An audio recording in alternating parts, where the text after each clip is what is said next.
So, you want to participate in this Q&A? Well, we're glad you're here. We know everyone has a lot of questions to ask. So, here's some info on how to do that good. First, think of a question. To ask your question, first, click on... Pissing our pants yet? Boy, do I have a feeling we're getting close. We are the Walking Dead. I came out here to see what the world is. You should be scared every time. I need to make my life count. We are the Endlings. Owen Johnson discovers a mysterious Shaolin temple. Can Owen be the first person to wield the fire power?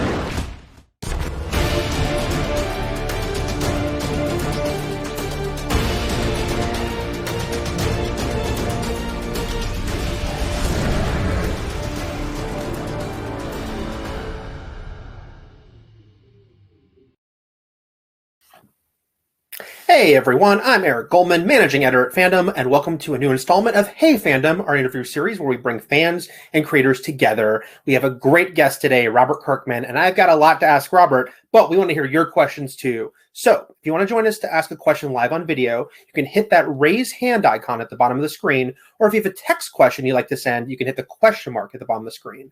Also, if you're watching us over on YouTube, hello. But if you want to come ask Robert a question, you can join us on Shindig. There's a link in the description section that you can find that come over here to ask your question. I also want to mention our charity partner for Hey Fandom, which is Direct Relief. Direct Relief is working globally to provide equipment and essential medical items to health workers responding to COVID-19. Really great organization. So if you're able to donate, please do so. You can do that at fandom.link/donate. All right. Let's bring up our guest. Robert Kirkman has been creating and writing comic books for 20 years and quickly made a huge impact with the 2003 debuts of both Invincible and, of course, The Walking Dead. The Walking Dead would then be adapted into a smash hit TV show in 2010. It had a spinoff as well, Fear the Walking Dead, and Robert is an executive producer on both those series. Meanwhile, through the company he co-founded, Skybound, he's been keeping incredibly busy launching comics like Outcast, Oblivion Song, which has its 25th issue out this week, and Firepower, which just debuted last week. I kind of feel bad like we're taking him from some of his writing. So let's get to it and bring up Robert Kirkman. Robert, let's talk. How's it going? And thank you so much for joining us today. Hey, it's going great, man. It's awesome to be here. Nice to see you. Yeah, I feel like I just going over how much you do, I get exhausted. You just had in the past week, in like 1 week, you had Firepower's debut, you had Negan Lives, and now you've got Oblivion Song number 25. Was it just kind of a coincidence that it became Robert's big week, or was there kind of a method to it? Yeah, I mean, it was a real happy accident, I think. I planned to, we planned to bring Firepower out on July 1st, having had pushed it back after April. It was supposed to come out in April because of the pandemic. We had to move it back. And then when we started looking at the dates for when we could release the Negan Lives thing, which was, done as a surprise and as like a thing to help out retailers, July 1st just happened to be the earliest day we could get it out. And it was kind of a as soon as possible kind of scenario. So all things just kind of lined up on the same day, which ended up being kind of cool. So we're going to start taking the fan questions in a minute. So if you want to ask, reminder that you can hit the raise hand icon for video or the question mark for text. But first, let me ask about Negan Lives. Just what was it like for you to jump back into that world? You obviously had a big goodbye to it.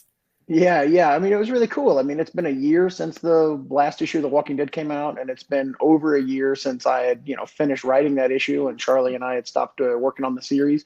And so to be able to come back to work with Charlie Adlard and to kind of dip my toe back into the universe of The Walking Dead was a lot of fun. And, I'm going to be honest, I've missed Negan quite a bit. I haven't been shy about how much I like that character, and it was fun to be writing him again. So it was nice to, come back home for a limited engagement and kind of play around in that world. You said limited engagement. Of course, you just doing the one-off. People are going to wonder, you resisted. I mean, you could have done a bunch of comic book spinoffs, but you haven't. Do you feel like this is it for now? Or maybe it'd be nice to once in a while revisit here and there that world? It's nice that I have that option open. There's I could bring Walking Dead back tomorrow if I wanted to, and Right. I'm really happy that I have the freedom to do that. But that said, I mean, it was something that was a 16-year chunk of my life and Charlie Adlard's life, and we're very much enjoying our time off right now. I'm really excited to be working on other projects like Firepower. So I can't say for sure that we'll never do another Negan thing or another Walking Dead universe thing, but there's no plans to right now. Gotcha. So we're going to take our first video question. We've got Mayor. So let's bring up Mayor and see what he's got to ask. Mayor, how's it going? 1 second as we try to get his video working. Oh, there we go. Hey, Mayor, thanks for joining us today. My question is, when you're writing, what keeps you motivated to write? Like what? I don't know. I mean, it's I think the most fun thing for me to do.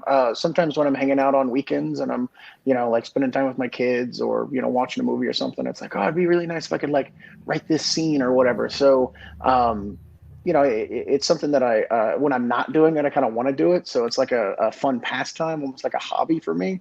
In the early days, I would say crushing debt was one of my main motivators. But thankfully, that's mostly behind me now. So really, it's just like the joy of writing that really keeps me going, which I guess is a really boring answer. So I'm sorry. No, it's okay. It's a good answer. Thank you so much for your question, Mayor. Thank you.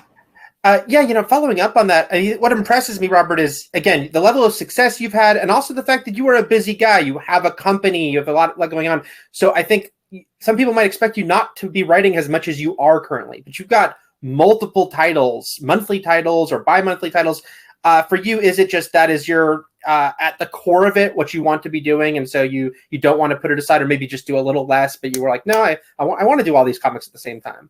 I mean, it's a little bit of a case of like dance with the one that brought you or whatever. Like I like working in television. I like doing a little bit of the movie dabbling that I'm doing behind the scenes right now.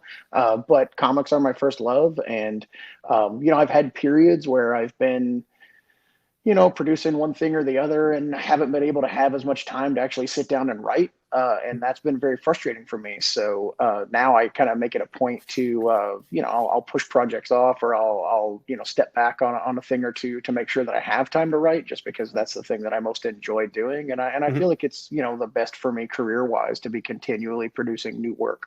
I don't want people to forget me, They're not. They're definitely not going to. We've got a text question from the amazingly named Lord Dorito.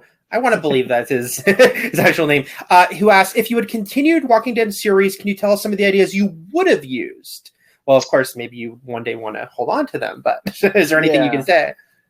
I mean, there's not a number of ideas that I didn't get to or didn't use. I plan to a certain extent fairly meticulously. So when I decided that the end point was going to fall where it was, we were, writing like issue 130, 140.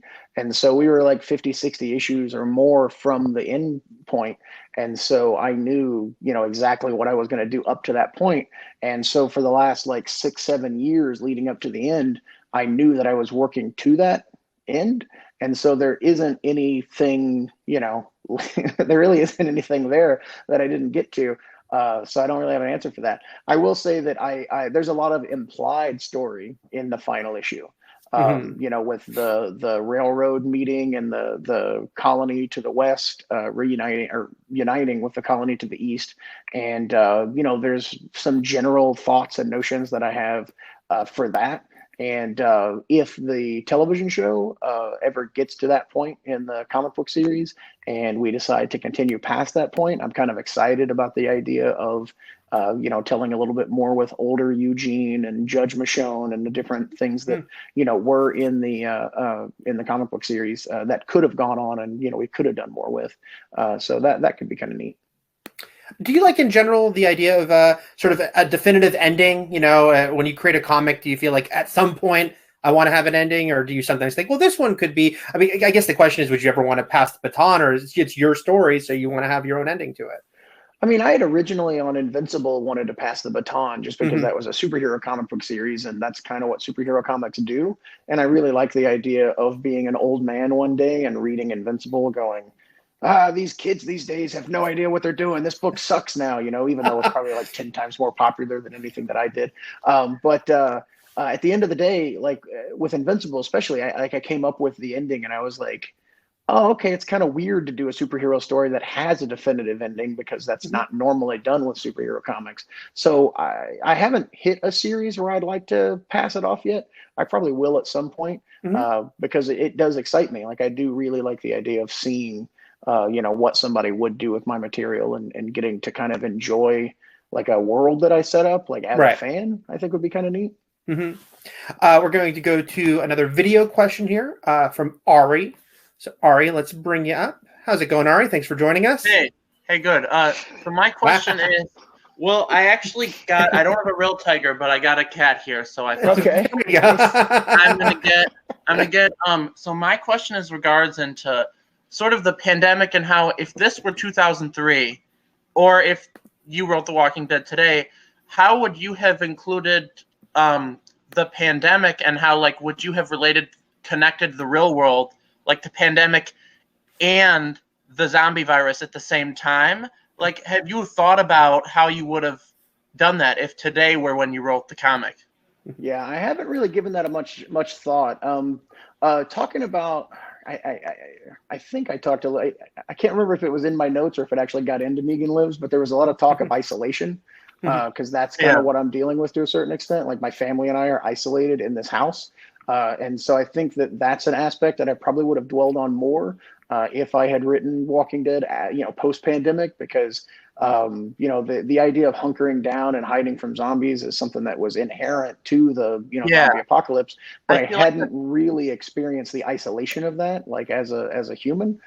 So I probably would have focused on that and hoarding toilet paper a little bit more because I hadn't really considered just how valuable that is as a resource. Well, The Walking Dead was accused of predicting the toilet paper thing. I don't know if you saw that. But in the first episode of the show, Morgan had ordered a bunch of toilet paper, and people were accusing. I blame Frank Darabont for that one. Amazing. Awesome. Well, thank you so much for your question. Thank you, man. That was great. And hey, I answered a question without saying the word meat 3 times. So I feel like I'm improving. It was funny. He did ask a question I was thinking about too, because you've dealt with a few sort of apocalyptic stories, in different ways. So is it in a strange way, like, where we've got this pandemic and sort of like, I don't want to say like research in a flippant way, but is it sort of interesting bouncing off of the real world and your art? Very much so. I think that, you can tell from my work that the end of the world and like the stability of our future is something that's kind of always on my mind. And it seeps into my creative work. Now that I'm having, to a certain extent, experiencing a kind of, end of the world type scenario, I'm probably going to stop doing that in the future. I think I'm going to try and focus more on escapism. And Right. I'll probably be doing fewer apocalyptic stories moving forward because Well, you've covered that realm pretty well. Yeah. No, I think I've definitely run that one into the ground quite a bit. So what's the dead horse thing? I need to stop beating that one. It's making me think of the horse in The Walking Dead. I did want to ask. You've got a third Walking Dead TV show coming on, which is amazing. Yeah. Anything you can say about Walking Dead World Beyond and kind of because it looks like it's taking a different sort of approach and viewpoint than the other series have. Yeah. I mean, Scott Gimple and Matt Negretti. Matt is a writer that's been on the Walking Dead show since I think season 5. I'm going to say possibly season 6, but I think season 5, maybe season 4. What I'm trying to say is I'm old and forgetful now. But anyway, Matt is been on the Walking Dead for a very long time and is moving over to World Beyond. He developed that show with Scott, and I'm really excited about World Beyond because it's going to deal with a different type of character.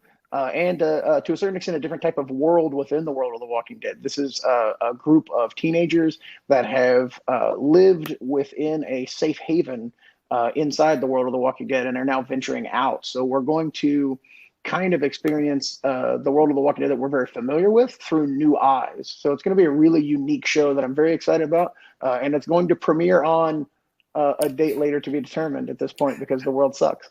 Right. Understand. We have another text question here from Michael. Let's bring up Michael's question. Michael asks, Robert, how does your brain work? You've created so many worlds and so many stories. Is there a concerted effort to sit down and create, or do these things just come to you? Yeah, I mean, for the most part, they just come to me. Every now and then as an exercise, I'll sit down and be like, can I come up with something? Let's see if I can like force this.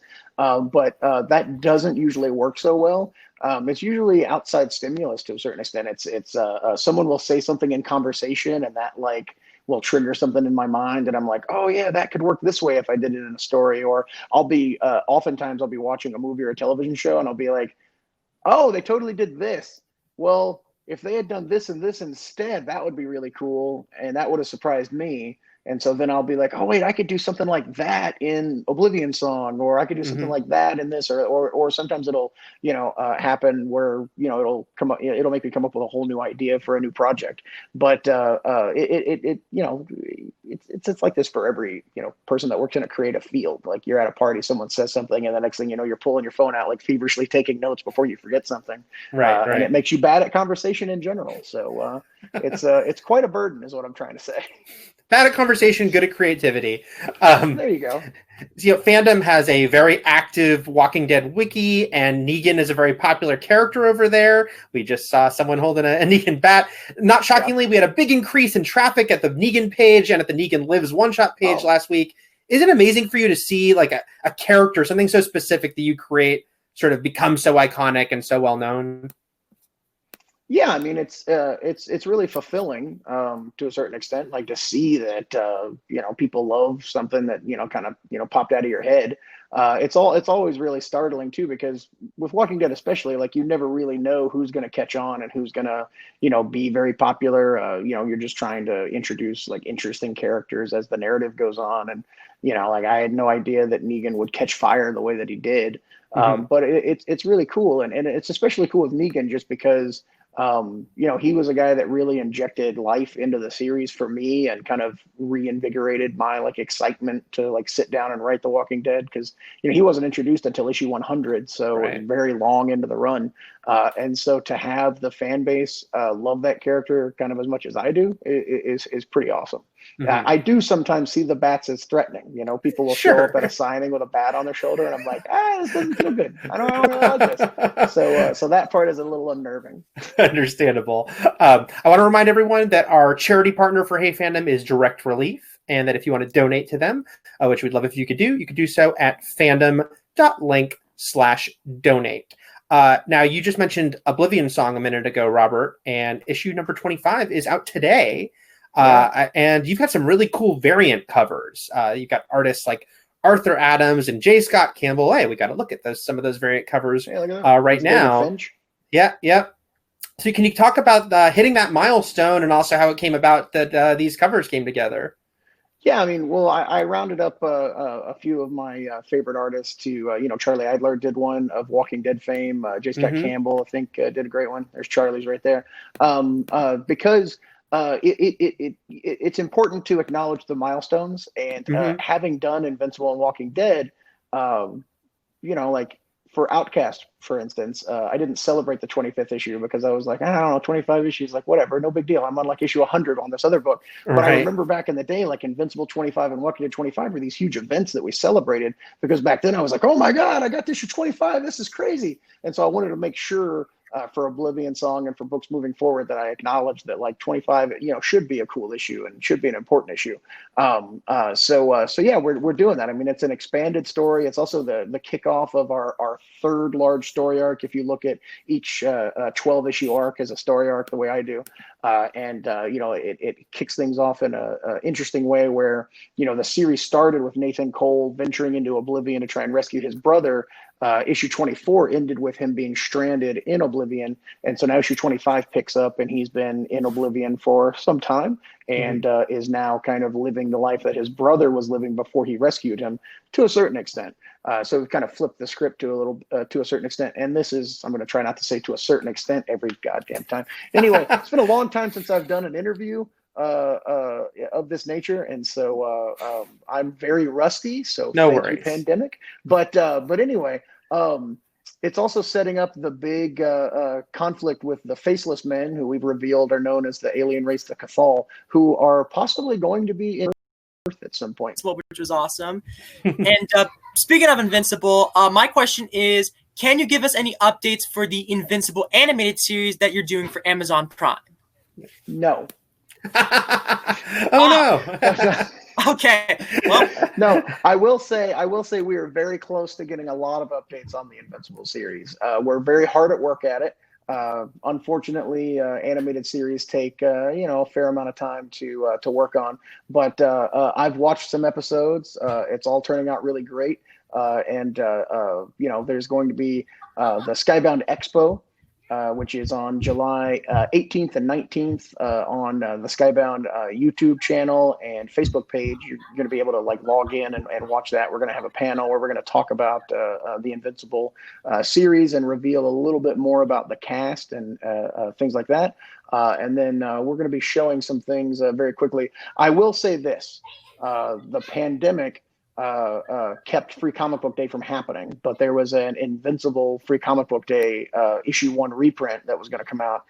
That's actually printed and in storage, waiting for Free Comic Book Day to happen. And that has an 8-page still image preview of the animated series in the back, so you get to see some character designs, some still shots from the show. And so if the pandemic hadn't happened, you would have seen some of the show by now. I need to talk to somebody about possibly releasing those images in another form. I should have had the comic next to me. I could have just shown it to you right now, but I probably would have gotten in trouble for doing that. But we are very close to revealing some things. So as frustrating as this answer probably is, it could be mere days away that you'll actually get to see your first glimpse of the Invincible show. So just stay tuned, and I promise it's going to be awesome when you get to see it. Thank you so much for answering my question, Mr. Kirkman. Thank you. Great talking to you. Thanks, Owen. Just for you, I know obviously, Robert, Invincible is near and dear to your heart. So, and there have been a couple attempts to make adaptations before. Is it just kind of exciting to see this coming together with a lot of cool people involved in doing it? Yeah, I mean, it's been really great. I mean, our cast is spectacular. Working with Simon Rasiopa is really awesome. We've just got a really great team, working on the show and getting to spend time with these characters that I haven't really worked with since the comic book ended is really cool. And like the Walking Dead show, it's neat to come back and take stories that are from the comics and put a new spin on them, expand them, change them, do things like that. It's great to be working in this world again. So it's a lot of fun. Mm-hmm. We have a text question from Michael B. Let's see what your question is. Have there been any storylines that, obviously, to Walking Dead, he's talking about TV show deviated from the comic where you actually preferred the direction they took? Absolutely. I mean, all the time. I think that the biggest one is probably Melissa McBride's entire arc. I think everything that we've done with the Carol character in the show is leaps and bounds way better than anything that we did with Carol in the comic book series. But there's a lot. I think that Morgan's character, the stuff that we did with Lenny James in the show, I think is far superior to what we did. I think that there are certain aspects of the Governor that are, I think, a little bit more, I don't know, what am I saying? Humane? I don't know. He's a more well-rounded character in the show, I think. We got into his backstory and kind of what makes him tick a little bit more in the television show. So, I mean, there's a lot of aspects of the show. I mean, being in the writer's room as long as I was, it was a real thrill to me to be working with, 7 professional writers all in a room, tearing my comic book apart. It seems like it's an absolute nightmare, but it was really great and rewarding to have them go, this story didn't work because of this, and we can change this way because of that, and this really worked well, and we can make it better by adding this. And it was a really great learning experience seeing them, dig into material that in some cases was, 7, 8, 10 years old. And so I was going, oh yeah, I barely remember that. Let's totally change that. That'll be fun. It was a great process. It's funny because obviously there are sometimes readers become very precious about don't deviate at all. But for you, it's just kind of cool to see them coexist and they're just 2 versions of the same story.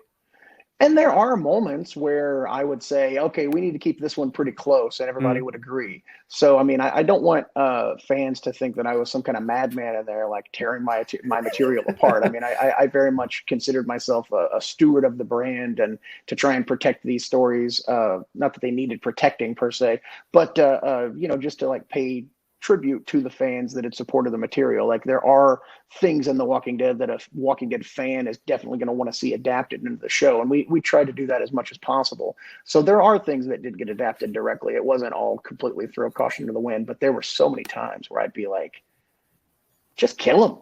It'll be great. Like, I mean, they were a big character in the comic, but blow people away if they die after 2 episodes. It'll be hilarious. Let's do that. And then every now and then the writers would have to talk some sense into me. So, Gotcha. What are you doing, Robert?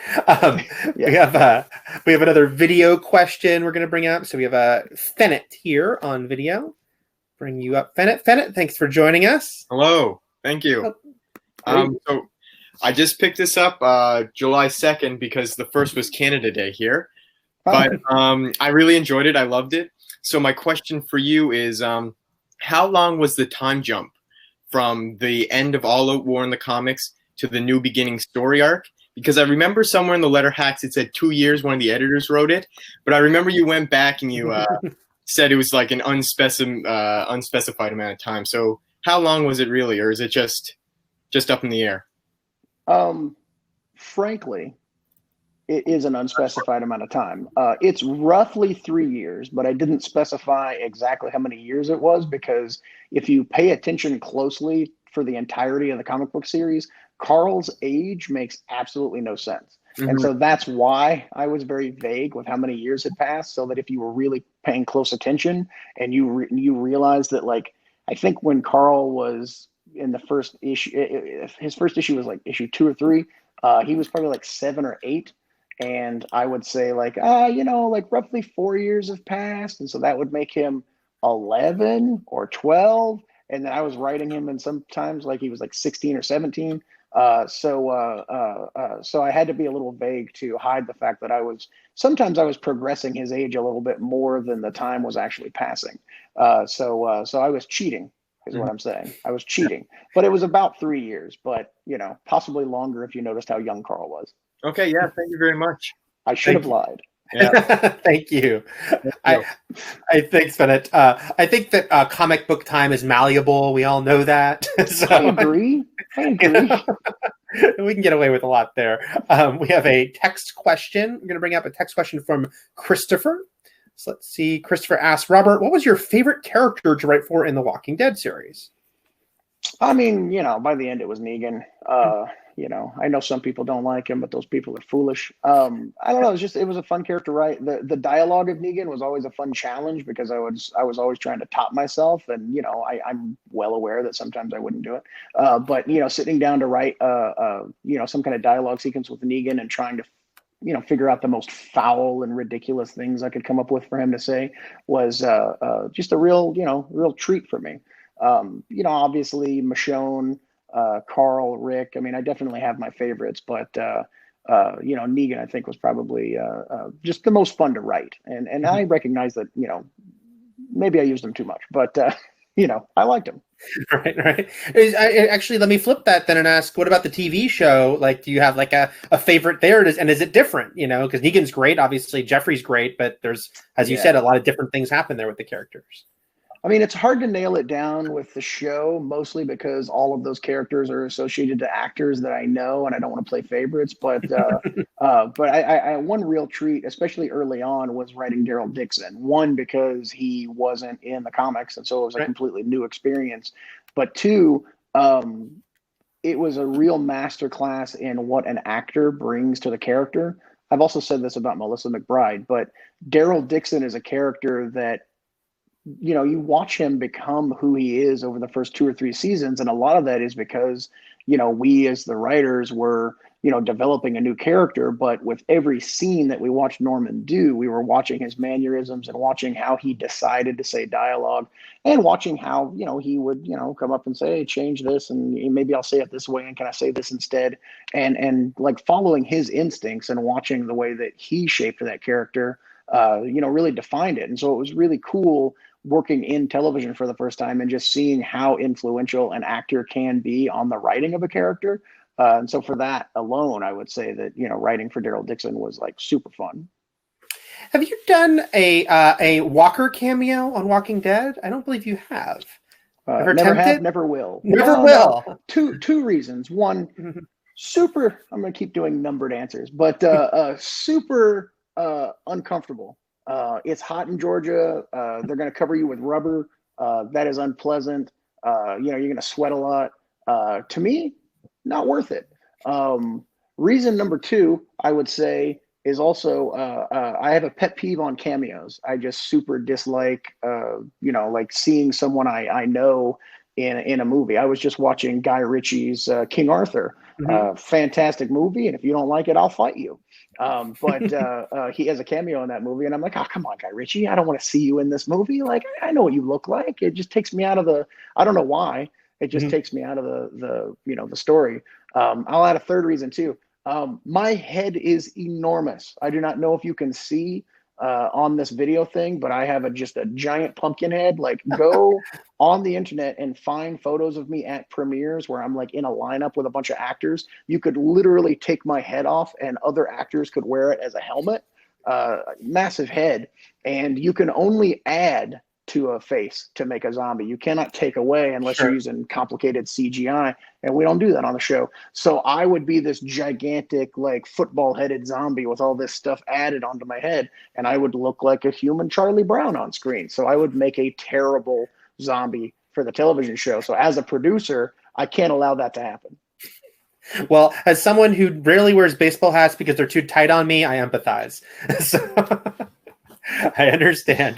We have another text question from Shiny. I don't know if it's Shiny Booty or Buddy, but W. Hello, Robert Kirkman. I'm a big fan. I want to put this question to rest. Who is Judith Grimes' father in the Walking Dead comic? Oh, it's Shane. It's Shane. I mean, I don't know. Did I never reveal that? No, I mean, it's pretty obvious that it's him. Time period wise, it tracks, and I thought it was something that I had Rick talk about at least a couple of times.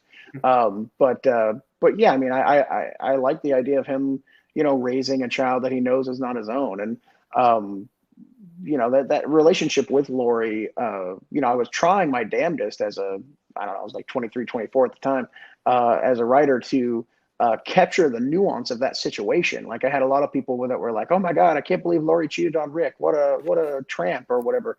I don't know if anyone actually uses the word tramp, but I'm sticking with it. And like, that wasn't really the point for me. Like, the point was like, it's such a traumatic event, and she really thought he was dead, and she, like, there's a beauty to like finding Shane and holding on to something that reminded her of the world before, and they created a baby in that situation, and for Rick to like be understanding when he comes back and realizing like this is end of the world situation, like all bets are off, and deciding to raise that child. Like, that's kind of what I was trying to explore there, was just how the extremes of this world makes you accept things that you may not otherwise want to accept, and that was kind of what I was going for. But he loved that kid, or would have if it had actually been in the book for very long. But Right. especially in the show, I mean, he loves Judith, as much as he would anybody.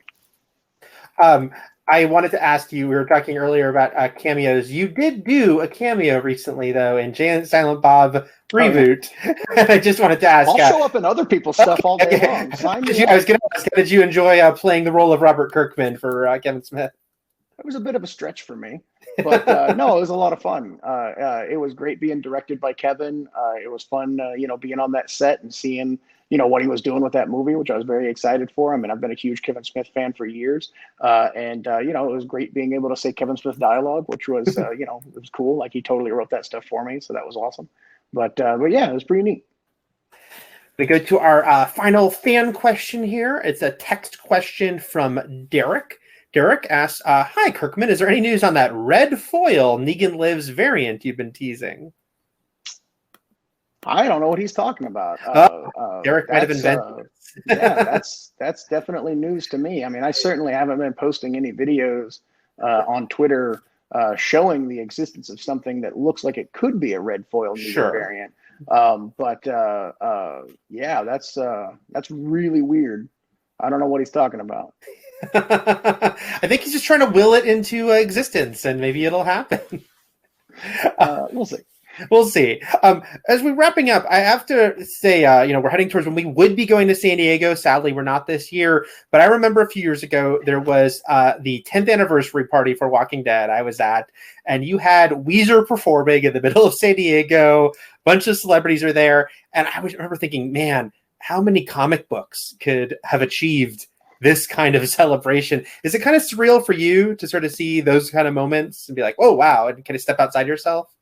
Well, first, you're making me very sad for the fact that there is no Comic-Con this year. Comic-Con exists in my mind, for the most part, it's kind of a hassle. It's like, oh my gosh, I can't believe Comic-Con's coming. This is crazy.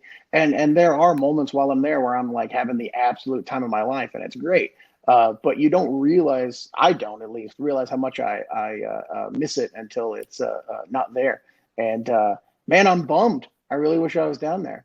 But yeah, I mean, that 10th anniversary party was crazy. Even being there and, being in it, like I was like, this isn't real. This is, completely stupid that this happens. I mean, it's been an odd number of years, for me as The Walking Dead has kind of grown into this insane monstrosity. But I think that might have ended up being the pinnacle, like having an actual, like, famous rock band playing at a Walking Dead party that's sponsored by I think it was sponsored by Hyundai at the time. Mm-hmm. It's like this massive car manufacturer is throwing this like massive party at Comic-Con. Definitely weird. But good weird. Oh, super. Yeah, for sure. For sure. Well, excellent. Well, Robert, I want to thank you so much for being here today. It's we got Negan Lives out now, Firepower out now, Oblivion Song is out now. You've got recent issues of Die Die Die. You've got Outcast. I feel bad I'm keeping you from your writing, so I'll let you get back to it. But thank you. No, this is awesome. Thanks. This was a lot of fun. Thanks everybody for asking questions, and let's do it again sometime. Sounds good. Thanks, Robert. Take care. All right. Bye. So once again, we want to thank our charity partner for Hey Fandom. That's Direct Relief. Want to encourage you donate to them, which you can do at fandom.link/donate. If you can give anything, that would be awesome. There's excellent organization. Want to thank our guest again, Robert Kirkman, and we want to thank all of you for joining us for another Hey Fandom. We will be back with another installment soon. Thank you guys, and take care.